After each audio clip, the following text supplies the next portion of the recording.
Hello, I'm here today with Sash Tusa, Aerospace and Defence Analyst here at Edison. Sash, welcome. Thank you. Sash, could you just tell us what have been the key issues that have come out of the current results season for aerospace and defence companies? Certainly. It's been a really interesting set of results. 2013 was actually a very good year for a lot of the aerospace and defence industry in the UK, Europe and in the US. But the real surprise, and something that I think has been a bit of a disappointment for investors, has been how cautious companies have been about their prospects for 2014. And there's a couple of reasons for that. One is that there were some very big export contracts of defence equipment to the Middle East, and those have just come to an end. They've dropped out. So in 2014, the defence sector overall is looking a lot weaker than it did in 2013. There's a real gap in workload there. And on the civil aerospace side, we're in a bit of a growth pause, which is the phrase that Rolls-Royce used to describe it. Production rates are very high, but there's a big step up coming for the next generation of wide-bodied airliners, particularly the Airbus A350. But that really doesn't cut in for another year or so. The companies have put in a lot of capacity to produce engines in the case of Rolls-Royce and the airframe in the case of Airbus and companies like GKN. And that capacity is just not being used in 2014. So that acts as a real drag on earnings. It's going to hold companies back before things start to look, I hope, a lot better in 2015. So what are the longer term dynamics for the civil aerospace and defence sides of the market? I think these two really very large markets are going in almost completely different directions. Defence is really, really tough. The US defence budget is clearly being cut back after Afghanistan. Europe stopped spending anything material on defence nearly a decade ago.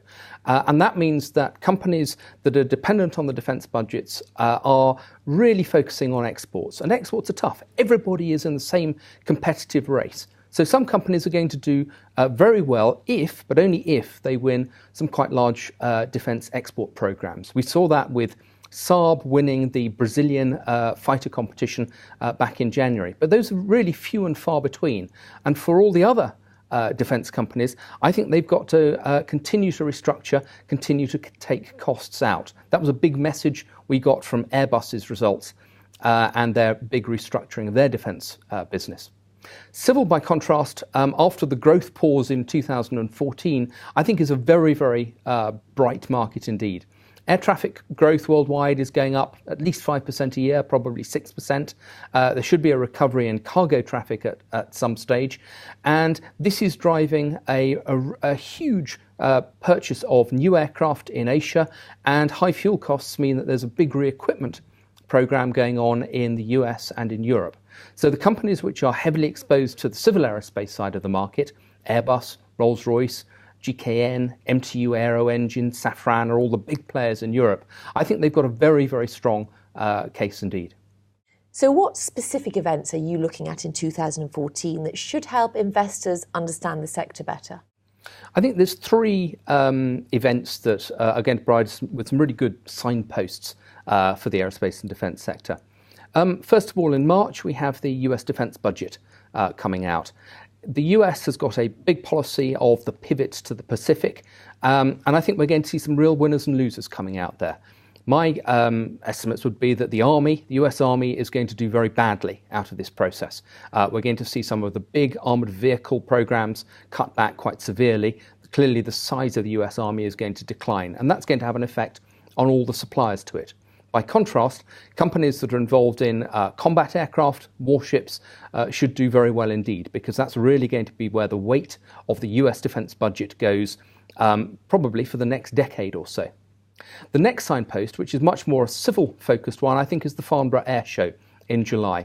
Farnborough is typically an opportunity for companies to make announcements about orders of new civil aircraft, but also to talk about their programme decisions, again, stretching out for many years, sometimes decades to come. And the things that I would look for there would be, how strong is the near-term market for civil aircraft? Are Airbus, Boeing and the regional aircraft companies able to continue to keep their order books topped up? And what are the new programme opportunities and also the spending profiles for companies like Rolls-Royce, which probably is now looking at whether it needs to be investing in a new large turbofan, and Airbus, whether it needs to fill in its product range at around the 250-seat mark. The final date, which is a very UK-focused one, is the Scottish independence vote in September of this year. And the big issue there, I think, is going to be those companies that have got large defence assets north of the border. BAE Systems has got big shipyards on the Clyde. Babcock is a major operator of dockyards on behalf of the Royal Navy. Finmeccanica and Thales have both got defence electronics businesses up there.